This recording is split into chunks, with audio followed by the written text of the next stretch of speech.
เกิดเป็นประเด็นดราม่าจนได้หลายคนดึงเข้าไปหาครอบครัวอุ๋งอิงเพชรบ้านแพงและแม่หน่อย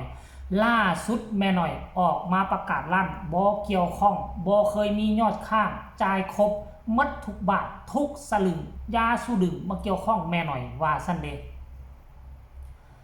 สบายดี FC แฟนคลับทุกทานมาพบมาพ่อกันคลิปนี้ผ่านผู้ชม FC แฟนคลับของน้องธิดาลาวพากันส่งกำลังใจไปให้ป้าหน่อยหรือว่าแม่หน่อยเนาะแม่ของพี่สาวอุ๋งอิงของน้องธิดาลาวซึ่งเป็นครอบครัวผู้มีพระคุณต่อน้องธิดาลาวตอนที่ยังบ่ทันมีเสื้อผ้าหน้าผมยังบ่ทันมีสุดเพชรใส่ขึ้นเวทีกะแม่เอ้ยอุ๋งอิงกับแม่หน่อยนี่แหละแม่หน่อยนี่เป็นคนโทรหาพอผู้ให้พาธิดาลาวไปหาแม่หน่อยฮักน้องธิดาลาวซ้ำลูกซ้ำหลานคนหนึ่งเลยมื้อนี้เนาะครอบครัวของเอ้ยอุ๋งอิงครอบครัวแม่หน่อย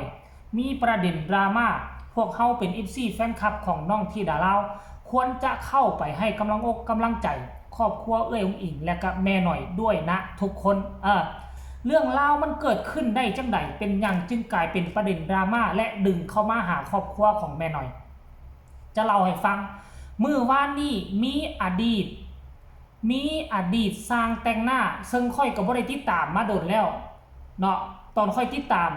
คนนี้ยังอยู่เนาะยังอยู่แต่ว่าด้วยภาระหน้าที่ทั้งครอบครัวแต่ละคนก็มีเป้าหมายบ่คือกัน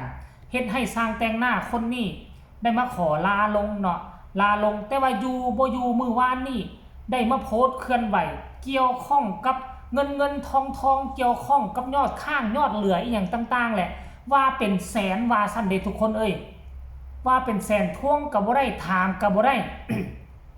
แต่ว่า FC แฟนคลับส่วนใหญ่เขาก็เข้าอกเข้าใจนะแต่ว่ามันยังมีบางคนบางกลุ่มไปคอมเมนต์ลักษณะคือการที่สร้างแต่งหน้าคนที่ออกมาโพสต์น่ะความหมายคือเป็นครอบครัวของอุ๋งอิงเป็นครอบครัวของแม่หน่อยค่าเงินเดือนบ่ยอมจ่ายเงินเดือนให้สร้างแต่งหน้าว่าจังซั่นเด้ติดเป็นแสนนู่นนี่นั่นบอกว่ามาไล่ลักล้านแต่ว่าติดหนี้ค่าสร้างแต่งหน้าคอมเมนต์แบบนี้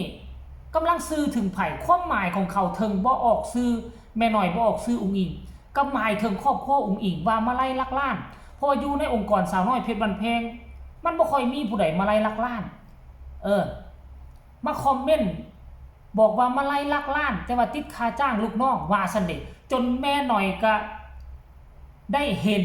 คอมเมนต์ตัวนั้นเกิดความบ่พอใจแล้วเพราะว่ามันบ่แม่นมูลความจริงบ่เคยติดหนี้บ่เคยค้างบ่เคยเอาเปรียบผู้ใดแม่หน่อยก็เลยออกมาโพสต์เคลื่อนไหวเมื่อ1 ชั่วโมงที่ผ่านไปว่าแบบนี้ทุกคนชี้แจงเรื่องผู้หวังดีว่าซั่นเด้มาเม่น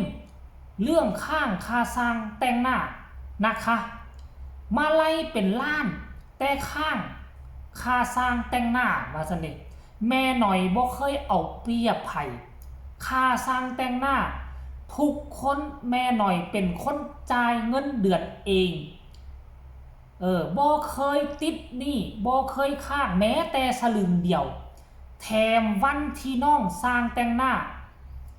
บ่ได้ทำงานแม่หน่อยก็ได้ก็บ่ได้หักเงินเดือนป้าคือมาใจดีแท้บ่เคยค้างปกตินี่นะเขาเจ้าไล่กันเป็นมื้อนั้นเท่านั้นเท่านี้เดือนนึงก็น่าจะได้เท่านั้นแต่มื้อที่น้องบ่สบายหรือว่าครอบครัวบ่สบายหรือว่าบ่มาทำงานแม่หน่อยก็บ่ฮักจ่ายเต็มทุกมื้อ30วัน30มื้อ1เดือนนึงมี30วันจ่ายครบจบบ่เคยค้างว่าซั่นโอ้โหเนาะเพราะย่านน้องบ่พอใช้บ่พอจ่ายในครอบครัวจ่ายเต็มทุกเดือนแล้ววันที่น้องลาลงแม่หน่อยก็ให้เงินก้อนนึงไปต่อทุนอีกเห็นบ่ล่ะถึงเฮาจะมาจากครอบครัวที่บ่เคยมีอีหยังเลยตั้งแต่แรกแต่เฮาก็บ่เคยเอาเปรียบไผและทำกินบนหลังคนข้างว่าซั่นเด้เพราะเขาก็ทำมาหากินเหมือนกันถามเดดูว่าซั่นเด้บ่แม่นถามดูได้ว่าซั่นเด้ค่ะถามน้องที่คุณคิดว่าทั้งครอบครัว แม่ติดค่าสร้างแทงหน้าเลยว่าจริงไหมแม่หน่อยก็บอกว่าไปถามแองจี้เลยอดีตสร้างแต่งหน้าว่าสิ่งที่แองจี้โพสต์ไปหมายถึงครอบครัวแม่หน่อยหมายถึงครอบครัวอิงบ่ครอบครัวอิงเคยติดนี่บ่ค่าจ้างให้ไปถามเลยคันบ่เชื่อน่ะแม่หน่อยบ่เคยติดอย่าสู้ดึงมาเชื่อมโยงกับครอบครัวแม่หน่อยนี่แหละความหมายท่านผู้ชมคอมเมนต์ถามเอาความจริงคอยคอมเมนต์ว่าซั่นเด้ครอบครัวแม่หน่อยบ่แม่นวัวลืมเท้าเฮามาแบบใดเฮาฮู้โตเสมอฝากคนคอมเมนต์อ่านด้วยนะคะจะได้ตาสว่าง นี่ท่านผู้ชมค่อยเชื่อแนวนั้นเพราะว่าค่อยก็ติดตามตั้งแต่ตอนอุ๋งอิงมาอยู่กับสาวน้อยเพชรบันแพงประมาณเกือบ1 เดือนเนาะมาอยู่เกือบ1 เดือนก็ติดตามมาตลอดคือทั้งพอทั้งพอเอกทั้งแม่หน่อยทั้งอุ๋งอิง3คนนี่นะคือข้าเจ้าฮู้ที่ไปที่มาของตนเองดีข้าเจ้าเป็นคนดีมีความยุติธรรมบ่เคยเอาเปรียบไผถูกต้องตามแม่หน่อยเว้าแต่ว่าทั้งแองจี้ออกมาโพสต์เคลื่อนไหวแองจี้ก็บ่ได้ระบุว่าเป็นครอบครัวแม่หน่อยแต่ว่ามันมีบางคนบางท่านที่ล้อท่าเสียบอยู่แล้วที่ล้อท่าพยายามทำทุกอย่างให้เกิดประเด็นดราม่าเพราะว่าก่อนหน้านี้ก็มี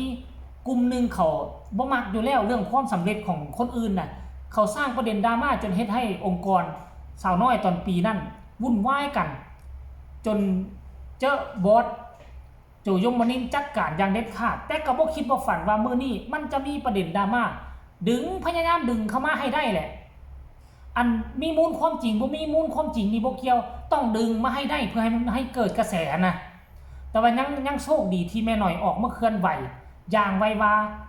ก็หวังว่าจะสามารถตบหน้าผู้ที่บ่หวังดีที่มาคอมเมนต์พยายามลากดึงเรื่องราวต่างๆที่คนอื่นโพสต์บ่เกี่ยวข้องกันมาใส่ครอบครัวหวังให้เกิดประเด็นดราม่าหั่นล่ะท่านผู้ชมเนาะเรื่องราวมันก็มีซัมมี่ท่านผู้ชมFC แฟนคลับของธิดาลาวศรีวิไลเนาะก็คันว่าผู้ใดเห็นแล้วก็พากันเข้าให้กำลังใจแม่หน่อยเด้อพากันเข้าไปให้กำลังใจแม่หน่อยแน่เพราะว่าเพิ่นก็เป็นผู้มีพระคุณทั้งครอบครัวของแม่หน่อยครอบครัวองอิงเป็นคนมีพระคุณอีกครอบครัวนึงต่อน้องธิดาลาวตอนนั้นน่ะแม่หน่อยโทรหาน้องธิดาลาวไปหาอยู่เฮือนจึงมีกระแสขึ้นมาได้เพราะ FC แฟนคลับขององอิงก็บ่ธรรมดา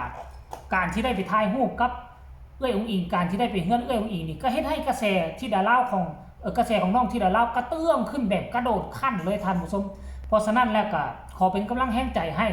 ความจริงมันก็คือความจริงเป็นสิ่งที่บ่ตุยนะค่อยเชื่อว่าแม่หน่อยบ่มีทางที่จะไปเอาเปรียบผู้ใดแน่นอนเชื่อในการที่แม่หน่อยออกมาโพสต์แบบนั้นท่านผู้ชมเนาะขอคนละ1 ไลค์1 แชร์เท่านั้นที่สำคัญฝากกดติดตามอย่ากดข้ามโฆษณาพ่อกันใหม่ในคลิปหน้าทั้ง FC องอิงและ FC ธิดาลาวสบายดี